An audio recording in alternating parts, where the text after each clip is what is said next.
Oeste apontou que cerca de 62% dos brasileiros são contra a candidatura do presidente Lula para as eleições de 2026. 35% apoiam a disputa por um novo mandato. A simulação de um cenário de segundo turno entre Lula e o ex-presidente Jair Bolsonaro, os dois aparecem empatados no limite da margem de erro.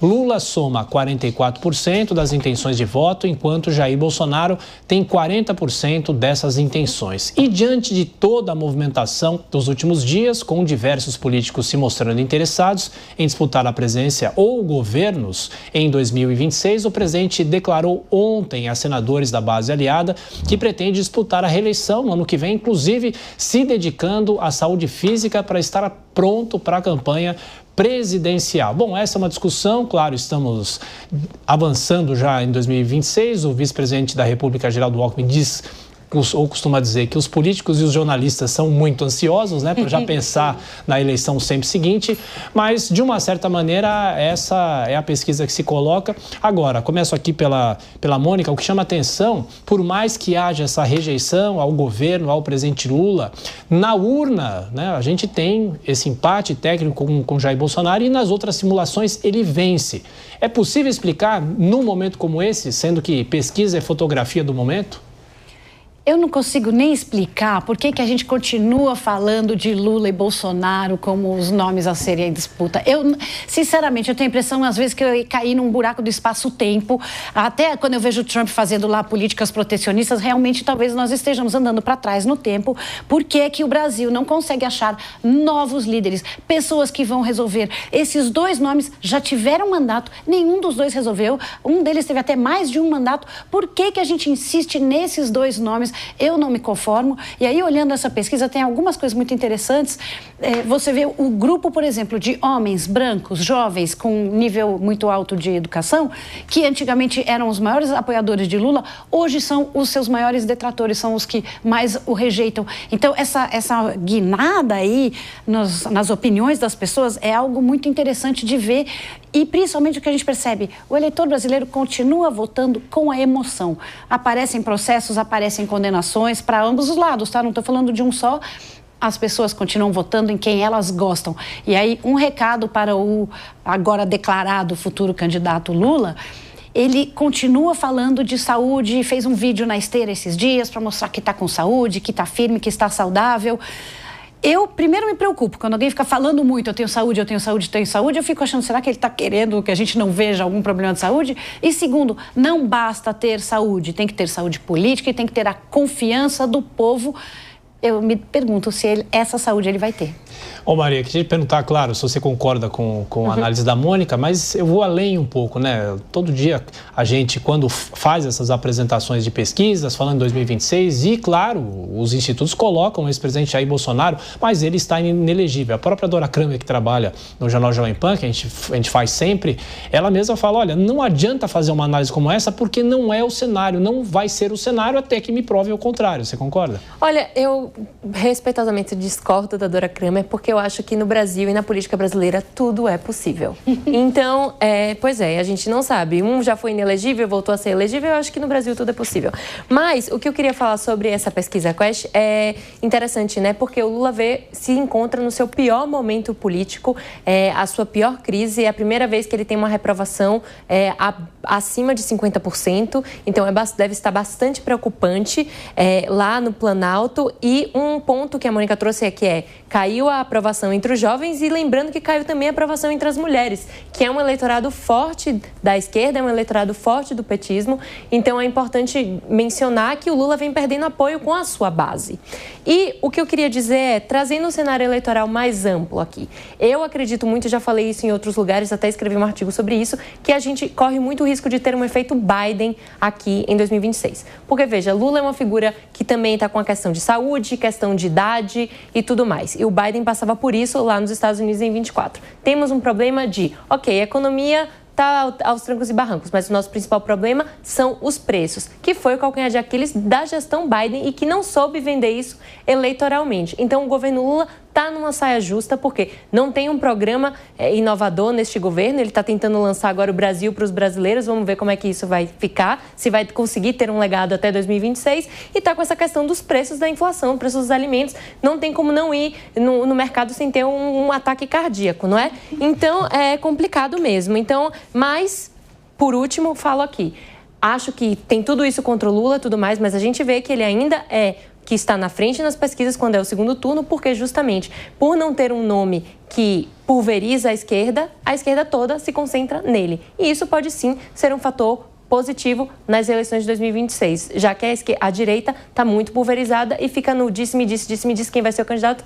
É isso. Antes de passar para o Diogo e para a Ana, vocês falaram de Joe Biden, né? Sabe quem fez uma comparação do presidente Lula com Joe Biden? Foi o ex-governador e candidato derrotado inúmeras vezes, Ciro Gomes. Ele falou justamente sobre isso, a gente acompanha agora aqui no Linha de Frente. Ele deve ter lido Ciro Nogueira. Todos os levantamentos que eu estou tendo acesso, a queda do presidente Lula, e inclusive no Nordeste, que é a sua principal base eleitoral, é impressionante.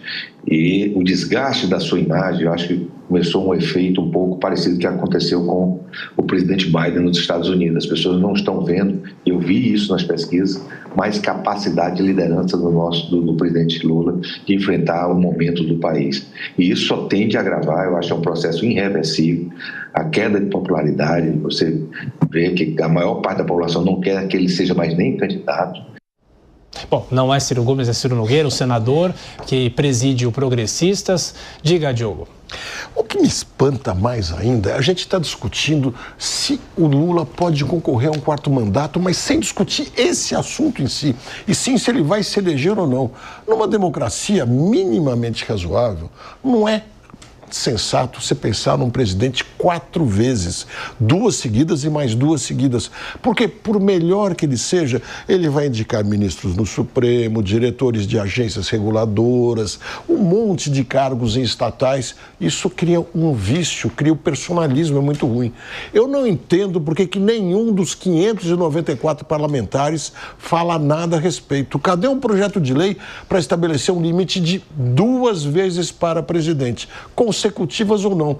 Resolveria grande parte desses problemas da gente ficar na mesmice de caciques partidários dominando quando chegam no poder e não dando espaço para os outros. E não tenho dúvida, se o Lula não fosse mais candidato por perder o direito, o próprio Bolsonaro perderia muito da sua força e a gente teria espaço para ver novas lideranças políticas surgirem. Sim. Pois é, Ana, a gente fala muito sobre lideranças políticas, né? Mas o quadro de 2026 é o que está aí, né? O que está na mesa, não tem jeito, né? Ou tem jeito? Não, e o mais chocante é que as pessoas contam com um candidato que está inelegível.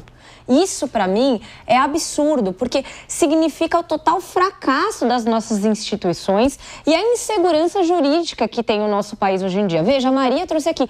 Não, eu acho que tudo pode acontecer, porque no Brasil tudo pode acontecer.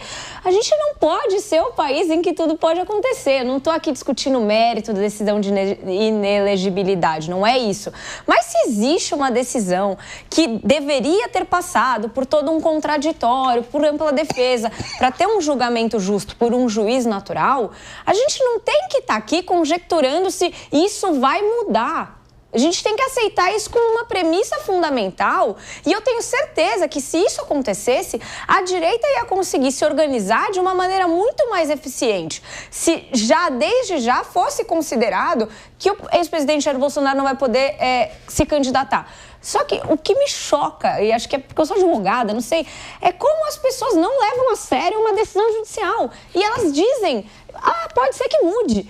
Meu Deus, enfim. E dizem sabendo que que é possível, né? Na política, não, porque já passado é incerto no Brasil. Exato, não é que nunca aconteceu. Eu queria fazer um comentário em relação a essa comparação com o Joe Biden. Por favor. Porque a Maria trouxe aqui que o que derrubou o Joe Biden, o que fez com que ele não fosse reeleito foi a inflação. Mas uma coisa que você que assiste o Jovem Pan vai saber e pouca gente sabe é que a inflação nos Estados Unidos estava caindo. Às vezes a inflação pode cair e os preços continuarem eu falei subindo. Preços, eu não falei inflação, eu falei preços. Então, mas muita gente fala de inflação. E o que eu quero, você justamente trouxe que o problema do Biden foi a inflação. E isso foi mesmo, porque na cabeça do americano ainda era a inflação. Mas o legal é, se um país tem, por exemplo, uma inflação de 20% e o preço, então, de um produto que custa 10 vai passar a custar 12 no mês seguinte. Se no mês seguinte a inflação de 20 passa a ser só de 10, o preço ainda assim vai subir. Então, de 12 ele vai passar a custar 13. A inflação foi menor, mas o preço continua subindo. E isso, não adianta a gente falar, a gente explicar. As pessoas vão ao supermercado, veem que o preço está subindo, não importa se a inflação está caindo, mesmo. Não importa o indicador econômico, não importa déficit. O que importa é, este é o presidente que fez com que agora eu não consigo mais comprar café, não consigo comprar ovo e a picanha nunca cheguei nem perto. E isso vai ter impacto em 2026. Tem uma acadêmica que dizia que a gente não se alimenta de PIB, né? Exatamente. Antes da gente seguir nessa discussão, ainda falando sobre 2026, Ciro Nogueira falou sobre o cenário para a direita nas eleições de 2026. A gente ouve esse trecho aqui no Linha de Frente. Acompanhe. Eu acho que nós temos um cenário muito positivo para a direita se ela ficar unida. Se ela tiver capacidade de aglutinar e tiver o apoio do presidente Bolsonaro, que é o fundamental, eu não tenho dúvida que nós iremos vencer a eleição do próximo ano. Pois é, Diogo, tem na mesa, né, você tem a direita com muitos nomes, a esquerda só, praticamente o presidente Lula, e é saber como que a direita chega a 2026, porque obviamente o ex-presidente Jair Bolsonaro não vai nesse momento, por exemplo, declarar apoio ao governador Tarcísio, né, porque ele está esperando, ele também espera uma possível reversão da justiça. Pois é, eu discordo um pouco do que disse Ciro Nogueira, embora respeite que ele tem um conhecimento político gigantesco, né? Mas eu não vejo, primeiro, o presidente Lula morto nas próximas eleições, de forma alguma. Ele tem a máquina do governo na mão, ele tem experiência, ele é o político mais conhecido do Brasil, para o bem ou para o mal. Não há brasileiro que não conheça o Lula. Bolsonaro é até um pouco menos conhecido do que ele. Isso faz os dois serem muito importantes na disputa, mas o Lula sempre será forte. E tendo a máquina do governo, ele tem um monte de projetos que vai colocar, por exemplo, isenção de imposto de renda até R$5.000, o pé de meia, um monte de coisas que vão impactar algumas pessoas que podem eventualmente votar nele. Vai depender muito da inflação, de quanto sobra de dinheiro no bolso das pessoas.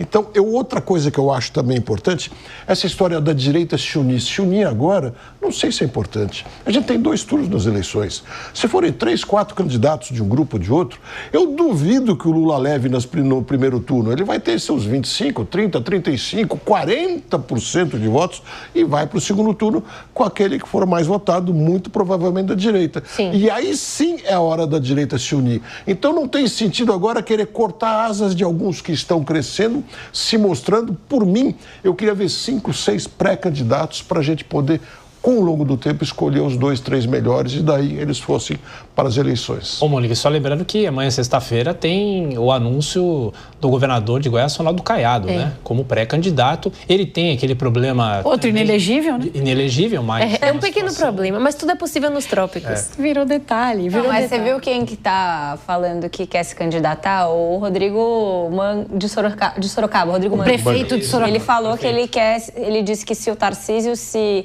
candidatar à reeleição no estado de São Paulo, que ele vai se colocar à disposição para se candidatar. Aliás, nesse caso tem uma fila. O André do Prado, que preside a Assembleia, o próprio prefeito Ricardo Nunes, né, que negou de pé junto que poderia largar a Prefeitura de São Paulo no ano passado, mas já vem se posicionando. Pois é, são todos nomes muito fortes. E aí, essa história de vamos já unir a direita é justamente para tentar destruir esses nomes que estão surgindo e que a gente precisa, que é a construção das novas lideranças, é o que eu estava falando no começo.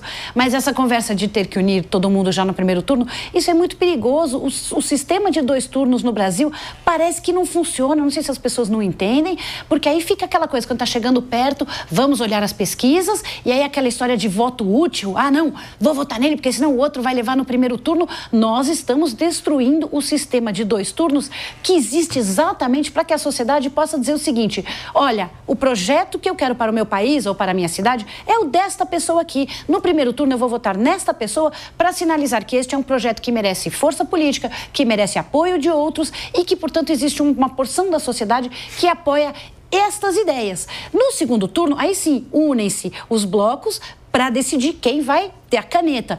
O que a gente faz no Brasil? Não, no primeiro turno já vamos decidir quem tem mais chance, já vamos evitar que o outro vá, e nós estamos justamente tirando uma ferramenta poderosíssima de construção de novas ideias. No primeiro turno aqui em São Paulo, a gente tinha nomes sensacionais e acabou que eles não tiveram força porque veio lá o Pablo Marçal e ficou todo mundo discutindo o que ia ser, e boas ideias que estavam sendo apresentadas, assim como na eleição de presidente também, aquela discussão toda da terceira via, quem podia ser uma boa terceira via, tudo isso fica perdido porque a gente sai do racional, sai até do emocional e daí a gente vai pro visceral e vota pelo medo. E vi de 2018, né, Maria? Em 2018 chegou a haver aquele movimento pró, aí sim, Ciro Gomes, né, para não deixar Jair Bolsonaro ir pro segundo turno, mas isso não aconteceu, como a gente sabe. É isso, né? Eu lembro, eu fiz mestrado na Inglaterra e lá, predominantemente, é o sistema majoritário, que a gente tem situação e oposição, né? Que lá são os partidos trabalhadores e os conservadores. E assim também é nos Estados Unidos, os republicanos e os democratas, apesar de terem outros partidos menores, mas quem predomina no cenário eleitoral